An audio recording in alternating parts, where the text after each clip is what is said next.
Hello, students. I am Karishma Pagani, your social science teacher. We were studying democratic politics and we have completed chapter 1, that is power sharing. Now we are doing our next chapter, that is federalism. Federalism, this chapter is related to power sharing, that is first chapter, or we can say that the explanation of a topic of power sharing, right? It is a type of power sharing. Okay federalism federalism मतलब क्या होता है students कि जो system होता है जहाँ पे पावर शेयरिंग वर्टिकली हमने पढ़ा था वर्टिकली पावर शेयरिंग मतलब central governments then state governments then local governments this system is known as federalism.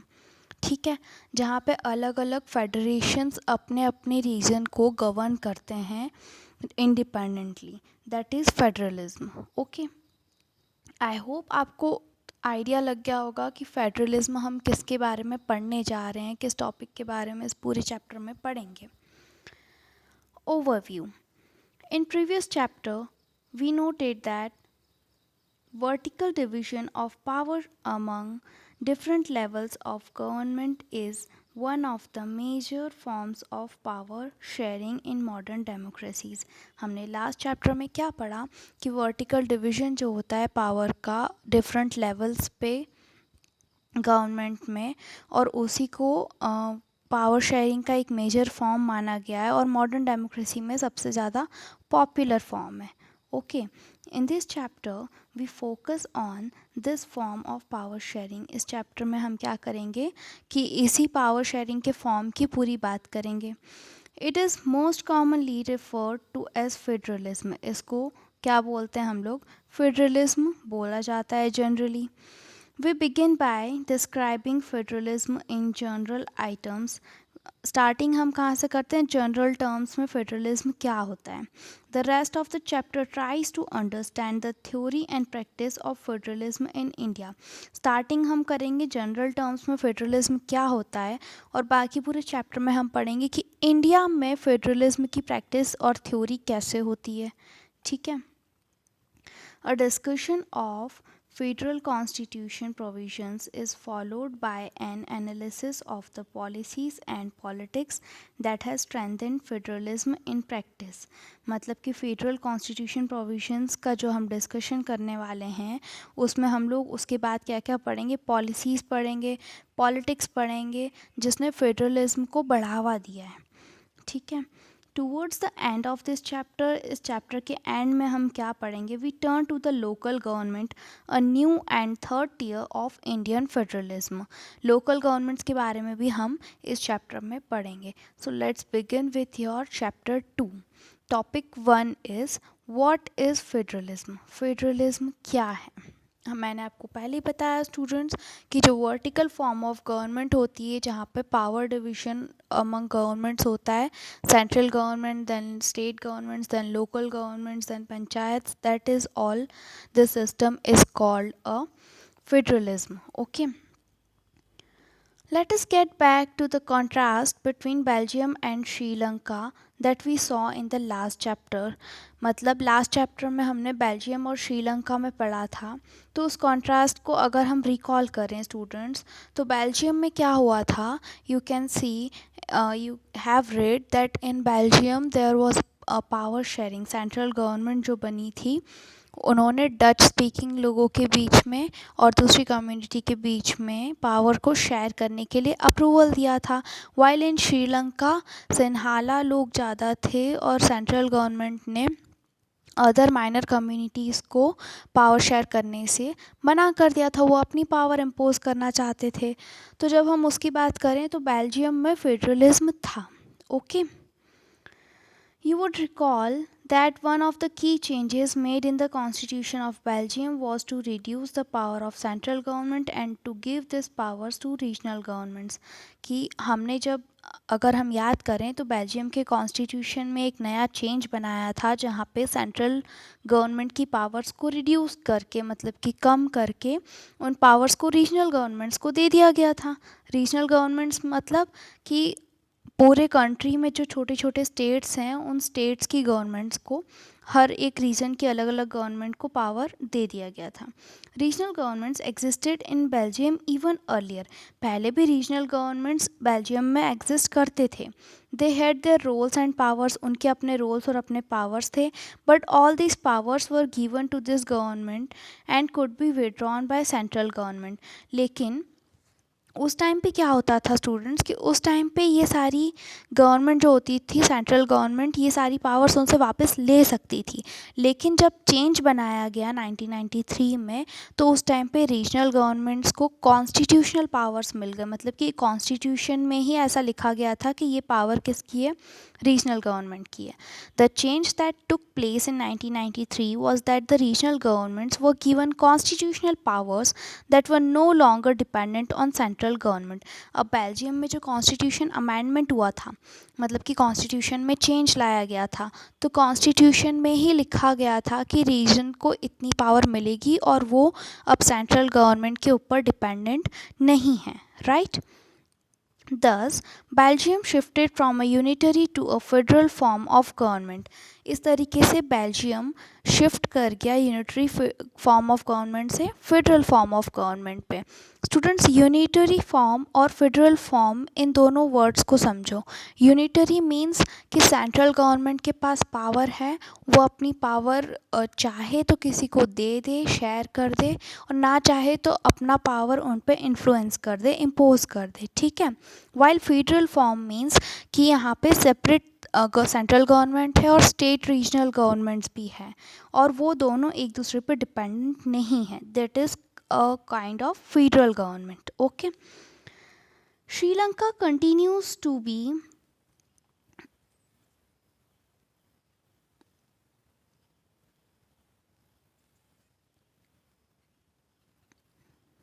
Sri Lanka continued to be, for all practical purposes, a unitary system where the national government has all the powers। Sri Lanka ने जबकि क्या किया था, सारे practical purposes में अपनी unitary government से चलाई थी। यूनिटरी गवर्नमेंट में मतलब कि सिन्हाला स्पीकिंग पीपल जो थे वो अपनी गवर्नमेंट चला रहे थे, नेशनल गवर्नमेंट जिसके पास सारी पावर्स थी। Tamil leaders want Sri Lanka to become a federal system, जबकि तमिल लीडर्स क्या चाहते थे कि श्रीलंका में भी फेडरल सिस्टम हो, okay. Federalism is a system of government in which power is divided between a central authority and various constituent units of the country। Federalism एक ऐसा सिस्टम है students, this is to remind, आप इसको as a definition लिख सकते हो। Federalism is a system of government, एक ऐसा सिस्टम है गवर्नमेंट का जहाँ पे पावर को डिवाइड किया जाता है सेंट्रल अथॉरिटी और किसके बीच में, कंट्री के दूसरी कॉन्स्टिट्यूएंट यूनिट्स के बीच में पावर को डिवाइड किया जाता है, okay. Usually a federation has two levels of governments. Usually federation में दो लेवल की गवर्नमेंट्स होती है, कौन कौन सी। One is the government for the entire country that is usually responsible for a few subject of common national interest. एक government वो होती है जो पूरी कंट्री में चलती है, दैट इज़ सेंट्रल गवर्नमेंट, जिसमें पूरे नेशनल के कॉमन इंटरेस्ट के टॉपिक्स और सब्जेक्ट्स के लिए उनके डिसीजन मेकिंग प्रोसेस में रिस्पॉन्सिबल होती है, that is central government. The others are the governments at the level of provinces और स्टेट्स। दूसरी गवर्नमेंट्स प्रोविंसेस या स्टेट के लेवल पे होती है, that look after much of day to day administering of the state, जो किसके बारे में देखती हैं, किसका ध्यान रखती हैं कि स्टेट की डे टू डे एडमिनिस्ट्रिंग कैसे हो रही है। Both this level of government enjoy their power independent of the other. और ये दोनों ही टाइप की गवर्नमेंट्स जो हैं, दोनों ही लेवल की गवर्नमेंट्स जो हैं, वो अपनी पावर्स को इंजॉय करती हैं, अपनी पावर्स को डिसीजन मेकिंग में यूज़ करती हैं एक दूसरे से इंडिपेंडेंट होके, मतलब दोनों एक दूसरे पे डिपेंडेंट नहीं होती है। You can see this map students, in this map you will see different countries of different colors। So this red part countries are the countries where federal system of government is running. India is also a example of federal system of government, okay। In this sense federations are contrasted with unitary governments. इस sense में federation जो हैं वो contrast में है unitary governments के, मतलब कि हर फेडरेशन की अपनी एक यूनिटरी गवर्नमेंट बनती है. Under the unitary system either there is only one level of government और the sub units are subordinate to central government. Unitary system में क्या होता है कि यहाँ तो सिर्फ एक ही लेवल की गवर्नमेंट होती है, या फिर जो सब यूनिट्स होती हैं वो सेंट्रल गवर्नमेंट की सब यूनिट्स होती हैं, मतलब उनको सेंट्रल गवर्नमेंट से पूछ के डिसीजंस लेने पड़ते हैं. वो कौन सी होती है? Unitary government. The central government can pass on orders to provincial or the local government. ऐसी गवर्नमेंट में क्या होता है कि सेंट्रल गवर्नमेंट ऑर्डर पास कर सकती है प्रोविंशियल और लोकल गवर्नमेंट पे. But in a federal system, students यहाँ पे हम कुछ चेंजेस पढ़ रहे हैं, कुछ डिफरेंसेस पढ़ रहे हैं कि यूनिटरी सिस्टम में क्या होता है और फेडरल सिस्टम में क्या होता है. So you have to keep it in mind and आप लोग इसको पॉइंट बाय पॉइंट डिफ्रेंशिएट करके भी लिख सकते हो. But in a federal system में central government cannot order the state government to do something. Central government state government को कुछ करने के लिए order नहीं कर सकती. State government has its power of its own for which it is not answerable to central government. State government के पास अपनी power होती है और वो खुद के decisions को central government को answer करने के लिए independent होते हैं. वो चाहे तो उसका जवाब दें, रीज़न दें, चाहे तो ना दें. Both this governments are separately answerable to the people. और दोनों ही गवर्नमेंट्स लोगों के लिए आंसरेबल होती है, मतलब लोग, जनता अगर क्वेश्चन करती है तो गवर्नमेंट का काम है उसका रीज़न बताना. Right. Let us look at some of the key features of federalism. Students, this is very important topic. हम फेडरलिज्म के की फीचर्स पढ़ने वाले हैं, मतलब फेडरलिज्म में क्या क्या रूल्स होते हैं जनरली वो हम देखने वाले हैं. Okay, so you have to read this key features genuinely.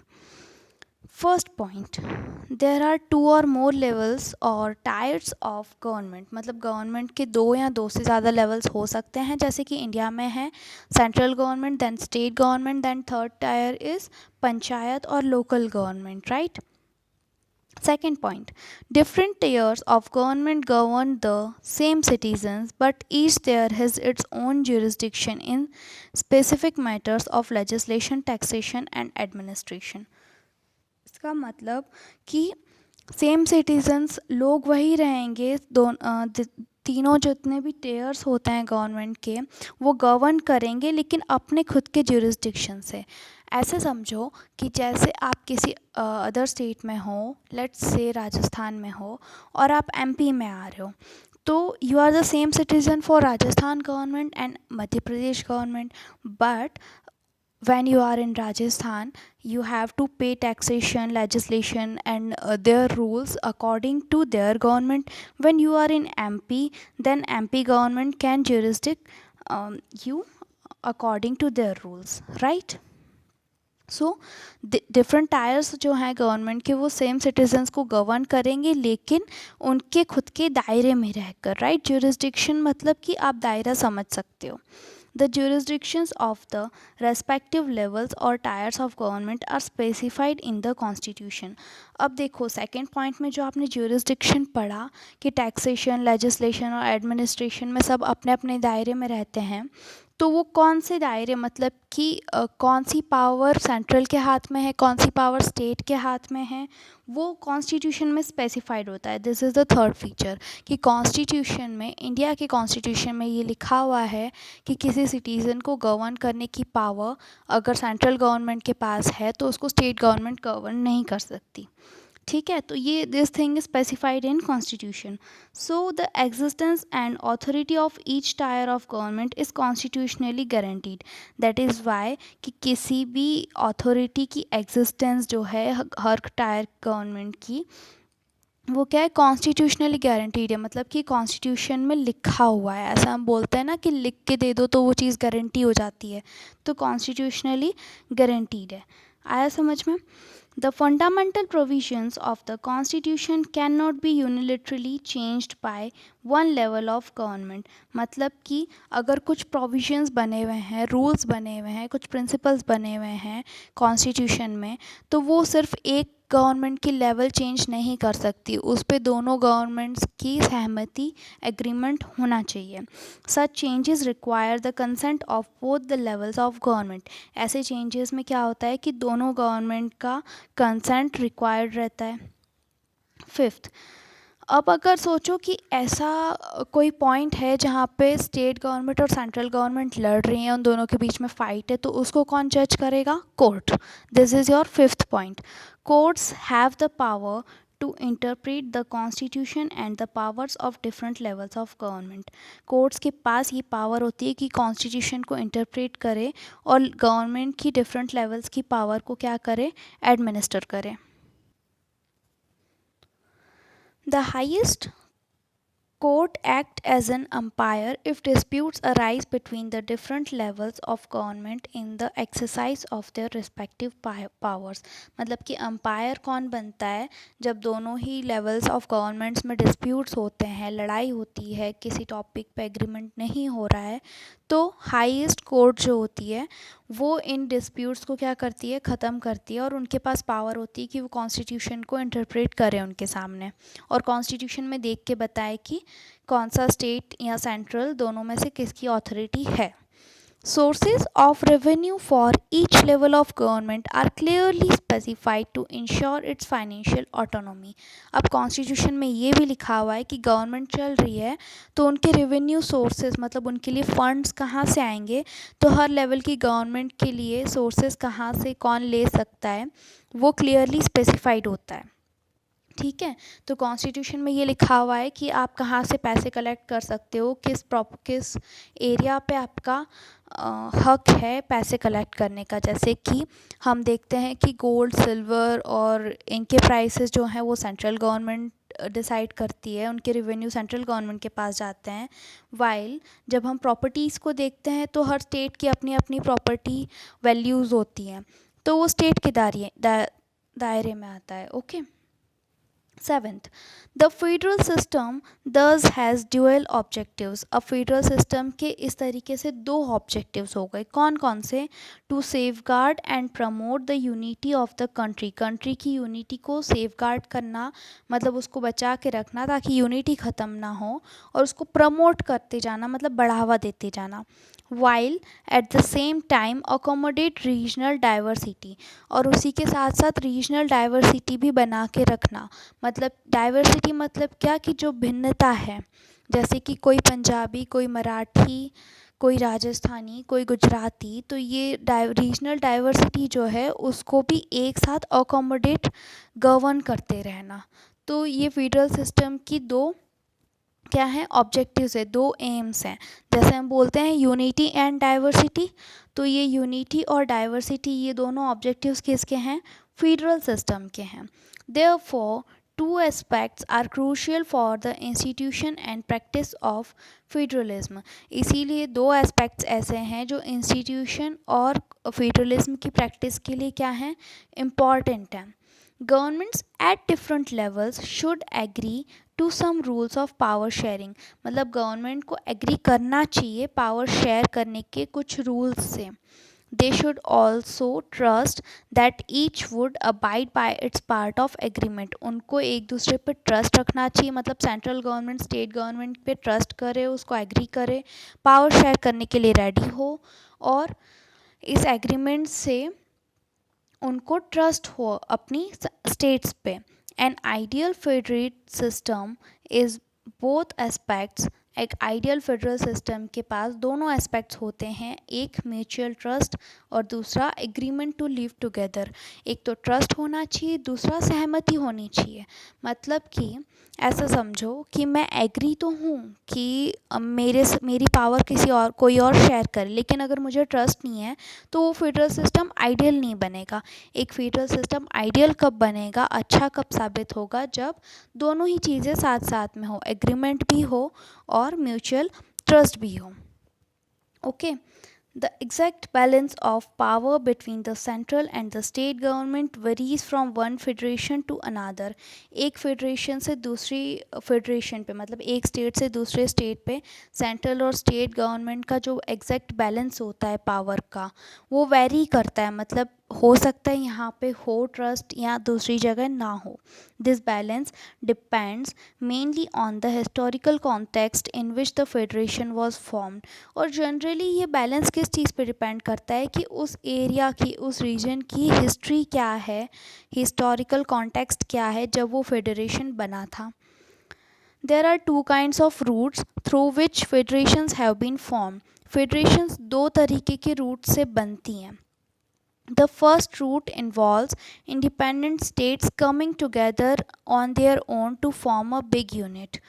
एक रूट मतलब कि ऐसा समझो, federalism, federal system of government जब चलता है तो उसमें दो तरीके से फेडरलिज्म हो सकता है. पहला ये कि कुछ इंडिपेंडेंट स्टेट्स मिलके कमिंग टुगेदर साथ में आके एक बड़ी यूनिट बना लें, so that bye pooling sovereignty and retaining identity they can increase their security.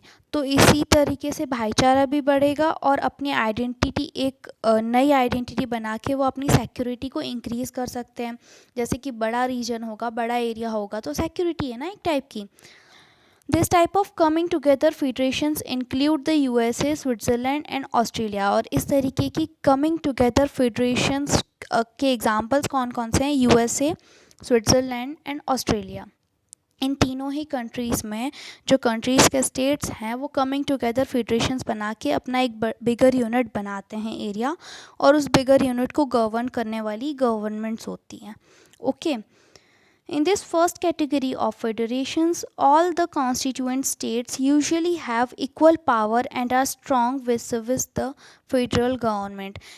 इस फर्स्ट कैटेगरी में क्या होता है, जो कमिंग टुगेदर फेडरेशन होते हैं उसमें सारे ही स्टेट्स के पास इक्वल पावर होती है और स्ट्रॉन्ग फेडरल गवर्नमेंट बनती है. ठीक है. अब ऐसा समझो कि जैसे एमपी है, राजस्थान है, हमारे इंडिया में 29 स्टेट्स हैं, तो हर स्टेट्स के पास सेम पावर नहीं है ना.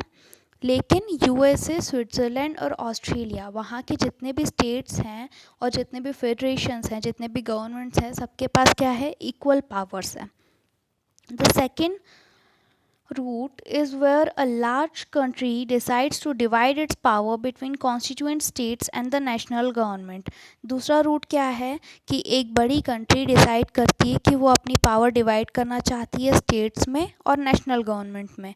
तो ये चीज़ इंडिया में होती है. इंडिया में हर एक स्टेट की अपनी गवर्नमेंट है, हर एक स्टेट की अपनी पावर्स हैं. ठीक है. और हर स्टेट की इक्वल पावर्स नहीं है, अनइक्वल पावर्स है. किसी के पास ज़्यादा है तो किसी के पास कम है. India, Spain and Belgium are example of this kind of holding together federation. This kind of federations are called holding together federation. In this second category, the central government tends to be more powerful vis-a-vis the states. मतलब कि इस category में क्या होता है, holding together में central government ज़्यादा powerful होती है rather than state governments. Very often different constituent units of federations have unequal powers. मतलब कि डिफरेंट यूनिट्स जो होती हैं, कॉन्स्टिट्यूएंट यूनिट्स, डिफरेंट स्टेट्स जो होते हैं, उनके पास अनइक्वल पावर्स होते हैं.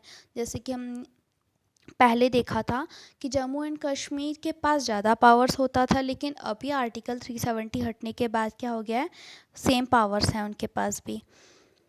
सम units are granted special powers. कुछ यूनिट्स को स्पेशल पावर्स दिया जाता है होल्डिंग टुगेदर फेडरेशन में. सो here we have completed topic 1, that is what is federalism. We have completed features of federalism. Also we have completed the types of federalism, coming together and holding together federalism. Students, write this in your notes. It is a very important topic and keep learning.